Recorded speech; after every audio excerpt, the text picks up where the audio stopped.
Hey there, Stampers. This is Michelle Suit with Suitably Stamped Studios.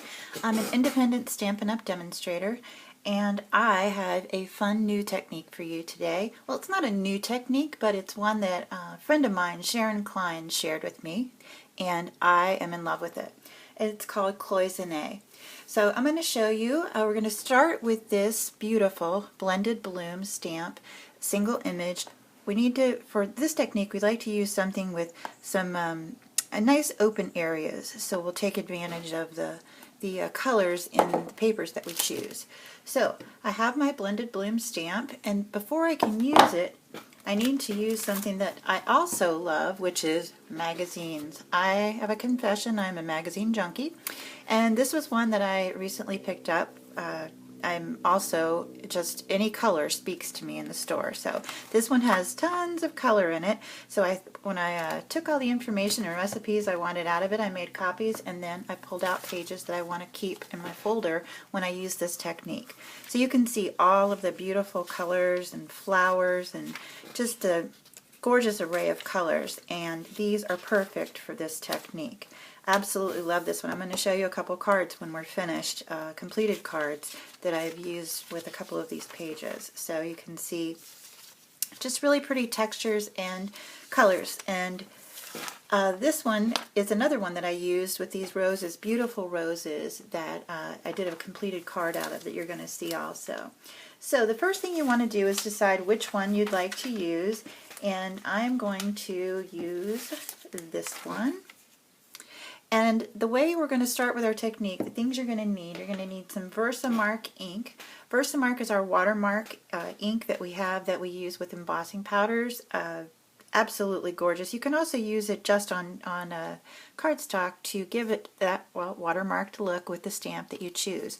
So we're going to use our Versamark ink, and we're going to just stamp it on top of this large image, which is a great way to ink up your larger images, is to flip them over and stamp them upside down.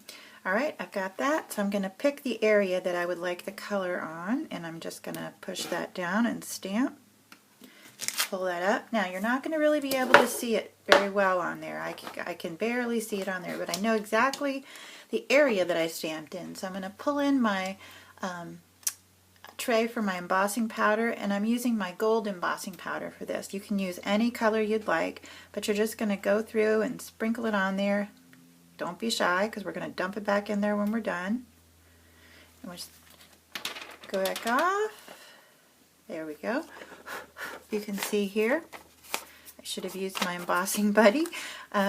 Before you start embossing, you can use your embossing buddy, which is this awesome little tool. It's got a little bit of powder in it, but you wipe off the surface you're going to emboss, and it will take the static out and not give you these little flakes of gold outside your image. So you can do that. Do as I say, not as I do. So once you have that image stamped, you're going to grab your heat tool. Now I'm going to heat a little bit of this one for you just to show you the magic of embossing. Our heat tool has two settings here, 1 and a 2. I usually go for the 2. You can still hear me. And let it heat up just a little bit before you start. And we're just going to put it down on the image, and you don't want to go like this because your powder will never ever melt. So if you can see the magic, see that? Oh, I love that. Absolutely love that. Look how beautiful. And you can just go around the edges, and there is your embossed powder. How gorgeous is that? You see that? Oh, I love it. All right, so the next thing you're going to want to do is grab your trusty paper snips. Best scissors ever. Oh, I hear Nellie. She's trying to save me from intruder squirrels outside my window. Thanks, Nellie. All right, so you can see there is my image. Oops, I missed a little spot, so we'll just reheat that real quick. You can see that. There we go. Jiffy quick.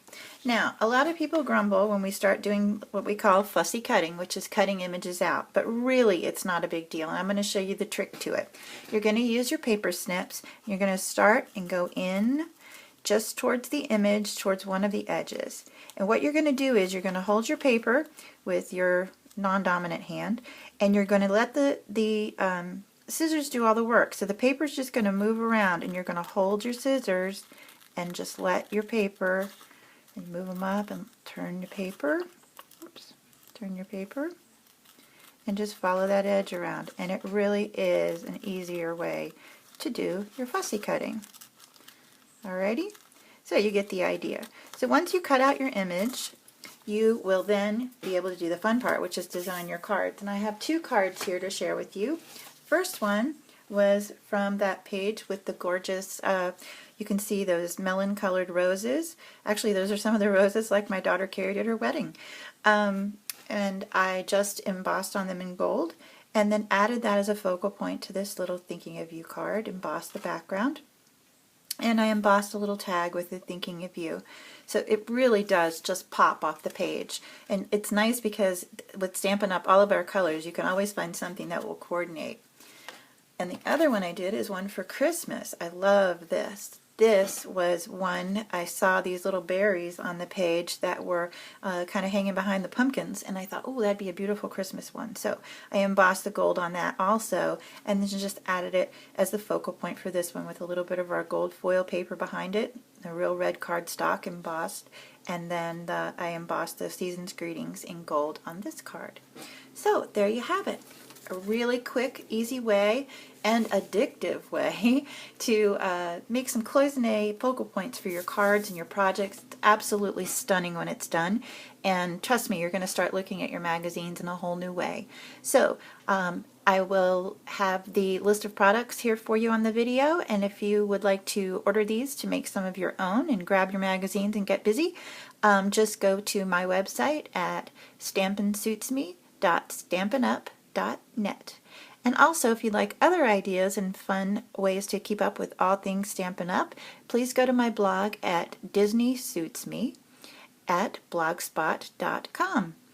And I hope to hear from you soon. I love hearing from my customers, and if you have any questions, please don't hesitate to ask. So I'm wishing you a magical day. I hope you get your fingers inky. Thanks. Bye.